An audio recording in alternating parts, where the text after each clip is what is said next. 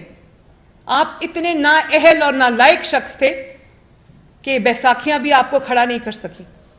بھئی اتنی آپ کو, اگر آپ ہر روز کہتے ہیں میں بڑا مقبول ہوں, تو اگر اتنی مقبولیت پہ آپ کو اپنی مقبولیت پہ آپ کو انحصار ہے, تو کیوں بار بار نیوٹرل سے فریادیں کر رہے ہیں؟ کیوں بار بار ان کو مجبور کر رہے ہیں کہ وہ اپنے حلف سے پیچھے ہٹیں اور آ کے آپ کی مدد کریں؟ یہ سٹیٹمنٹس نہیں ہیں, یہ دہائیاں ہیں جو وہ دے رہے ہیں کہ خدا کے واسطے میری آنکھ بن جائیں, میرے ناک بن جائیں, میرے ہاتھ بن جائیں, جیسے کہ 2018 کے الیکشنز میں وہ بنے تھے. یہ ایک ہی شخص کی گفتگو ہے, یہ 2 اشخاص کی گفتگو نہیں ہے, یہ 2 لوگوں کی گفتگو نہیں ہے, یہ ایک ہی شخص کی گفتگو ہے جس کا نام عمران خان ہے. فرق صرف یہ ہے کہ جب تعریفیں تھیں تو وہ اقتدار میں تھا, جب اٹیکس کر رہا ہے تو وہ اقتدار سے باہر آ گیا. یہ ہے اس شخص کی حقیقت. آج اس کو اقتدار میں واپس ڈال دیں تو یہ تعریفیں کرنی شروع کر دے گا. آپ اس کی نیپیز بدلنا شروع کریں تو یہ تعریفیں کرنی شروع کر دے گا. آپ اس کے مخالفین کو اٹھا کے کنٹینرز میں بند کریں, ان کے اوپر جھوٹی مقدمے بنائیں, ان کو انتخابی میدان سے باہر کریں تو یہ تعریفیں شروع کر دے گا. آپ ان کے ناک بن جائیں, آنکھ بن جائیں, ہاتھ بن جائیں, اس ہاتھوں سے لوگوں کو ماریں, اس کے مخالفین کو ماریں اور یہ اس کے لیے میدان خالی کریں تو یہ آپ کی تعریفیں کرے گا. اور وہ شخص جو رات کو ایوان صدر کے اندر خفیہ ملاقاتیں کرتا ہے, این آر او مانگتا ہے, جب این آر او نہیں ملتا تو باہر کھڑے ہو کے جلسے میں بدتمیزی شروع کر دیتا ہے. اور آپ یہ دیکھیں کہ تنقید اگر جائز ہو, کسی دائرے میں ہو, تمیز کے دائرے میں ہو, ایشو بیسڈ ہو, تو مجھے اس تنقید سے اختلاف نہیں ہے. لیکن آپ صرف یہ دیکھیں کہ وہ کیا تعلیم دے رہے ہیں. وہ یہ کہہ رہے ہیں کہ کیا تم ان چوکیداروں کو چھوڑ دو گے, کیا تم انسٹیٹیوشنز کو چھوڑ دو گے. مطلب وہ چوکیدار جو ہیں اگر وہ وطن کی جو بارڈرز ہیں ان کی حفاظت چھوڑ کے وہ بنی گالا کی حفاظت کرنا شروع کر دیں تو پھر چوکیدار ٹھیک ہے. بنی گالا میں ہیروں کی حفاظت کرنا شروع کر دیں. اتنے آنیسٹ آفیسرز کو آپ نے صرف اس لیے باہر نکال دیا کیونکہ انہوں نے یہ کہا تھا کہ آپ کی جو وائف ہے پنکی پیرنی صاحبہ جو ہے بطور پرائم منسٹر آپ کے آفس میں انہوں نے جا کے کہا تھا کہ وہ ہیروں کے ہار رشوت میں لے رہی ہے, تو آپ نے ان کو وہاں سے نکال دیا. اور جب آپ کو این آر او نہیں ملتا تو آپ اس طرح سے رونا دھونا شروع کر دیتے ہیں, بدتمیزی شروع کر دیتے ہیں. اور آپ تعلیم کیا دے رہے ہیں؟ وہی جو آپ نے پی ٹی آئی کے لوگوں کو, اب مریم اورنگزیب کے ساتھ جو لندن میں ہوا, کوئی کیس کیا ہوتا تو میں تو جب جج بار بار ثبوت مانگتے رہے تو میں تو جا کے کہتی کہ یہ جج صاحب یہ ثبوت پکڑے سزا دیں. نواز شریف کے خلاف میرے خلاف تو جج صاحب بار بار ثبوت مانگتے رہے, وہ ثبوت نہیں ملا. اور پیناما کیس وہ کیس تھا جب عمران پرائم منسٹر تھا 2018 میں, انہی جسٹس اطہر من اللہ نے اور جسٹس گل اورنگزیب صاحب نے وہ کیس اڑا کے رکھ دیا تھا پیناما کا. ابھی عمران پرائم منسٹر تھا, انہوں نے کہا یہ کیس بنتا ہی نہیں ہے, تبھی تو ضمانت ملی تھی. تو آپ اس کیس کو آپ NRO کہہ رہے. اور نواز شریف کا راستہ اب الحمدللہ صاف ہے. صرف اب ایک اپلیکیشن دینی ہے کورٹ میں کہ کیونکہ یہ ثابت نہیں ہو سکا جو ان پہ جھوٹا الزام لگایا گیا تھا, تو وہ ہم دیں گے اپلیکیشن. لیکن ٹائمنگ کا فیصلہ اللہ تعالیٰ کو پتہ ہے, میاں صاحب آپ خود کریں گے, لیکن وہ بہت جلد اپنے وطن واپس آئیں گے. دوسری بات آپ نے کیا کی, جو لوگ مجھے توڑنا چاہتے تھے ان کی میں شکریہ ادا کرنا چاہتی ہوں کہ انہی کی وجہ سے آج میری ٹریننگ بھی ہوئی, انہی کی وجہ سے, ان کے جھوٹوں کی وجہ سے, ان کے الزامات کی وجہ سے آج ان کا سیاہ چہرہ پوری دنیا نے دیکھا. اب وہ NRO ڈیل کا راگ الاپنے پر مجبور ہیں, لیکن اگر کوئی حقیقت کی آنکھوں سے دیکھے تو زناٹے دار قدرت کا تھپڑ ان کے منہ پہ پڑا, اور ان کی باتوں سے پتہ چلتا ہے, فرسٹریشن سے پتہ چلتا ہے. تو میں ان کو یہ کہنا چاہتی ہوں آپ کا بہت بہت شکریہ. جی ابھی ایک منٹ, ایسے نہیں آپ بات کریں.